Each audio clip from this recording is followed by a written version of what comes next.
Rafael Nadal has unfortunately announced that he has pulled out of the National Bank Open in Toronto.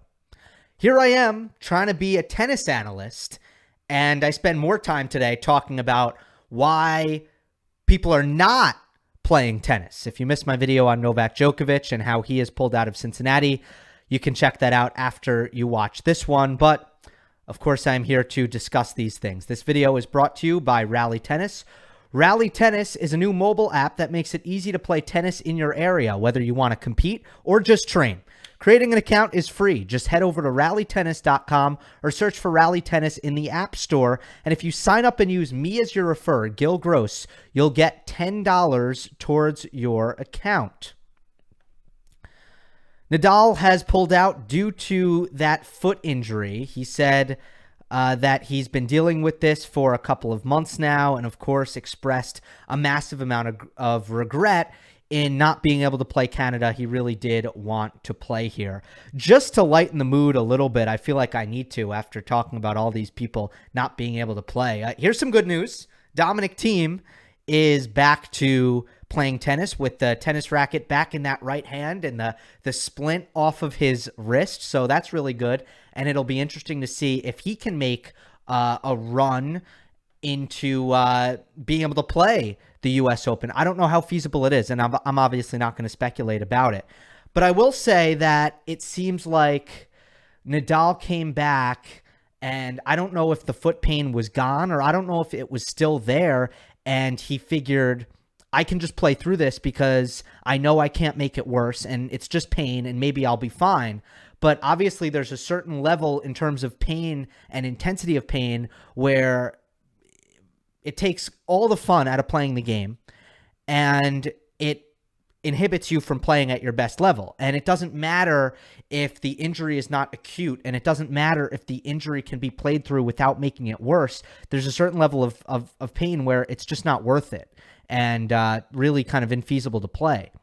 So it's strange that, I mean, it's obviously discouraging that he comes back and this happens. It seems to be pretty volatile and up and down because the foot seemed fine against Lloyd Harris when he lost in DC.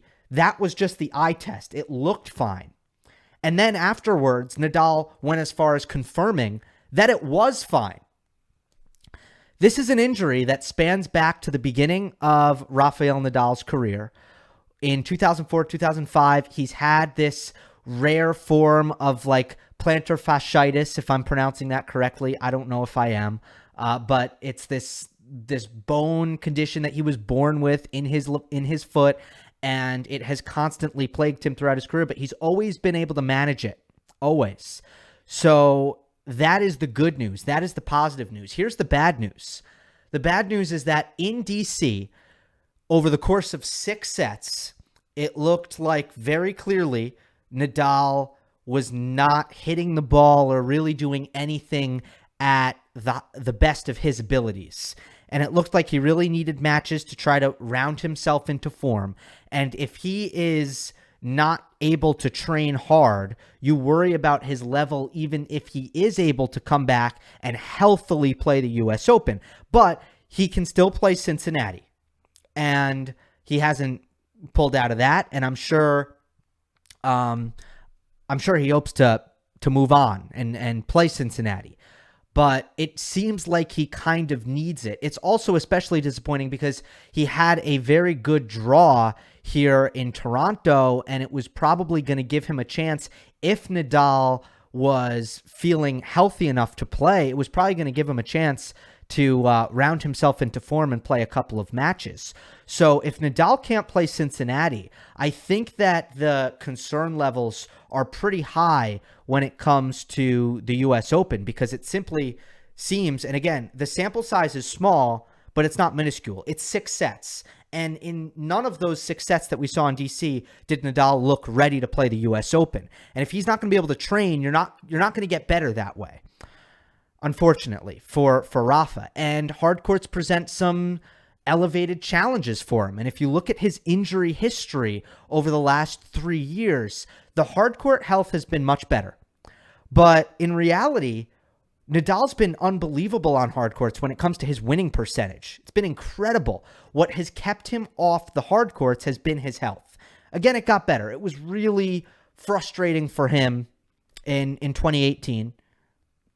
And as long as I have my year right, I didn't check it before I started this video, but I know it was the year where he pulled out of Indian Wells with the knee, was injured when he lost in Australia, and then pulled out of the U.S. Open when he lost to Del Potro. He had to pull out. He had to retire in that match. It was that year. So I think that was 2018. It was really bad that year. It's been better since, but the hard courts that is the surface where Nadal's body has acted up on him more than anything else. And of course, in Australia, his body, or leading up to Australia with his back, his body acted up on him and compromised the lead up to Australia. And at the end of the day, I don't think that Nadal has separated himself enough from the pack, from the steep competition, where if he's not 100% of himself, I don't think he's in the top 3 or 4 contenders on hard courts if he's going to be at 80%. He needs to find that 100%, unlike maybe on clay or even on grass where the competition is a little bit less steep. And I think he's more likely to make deeper runs at those slams than he is on hard court, where he needs to be especially healthy to defend well.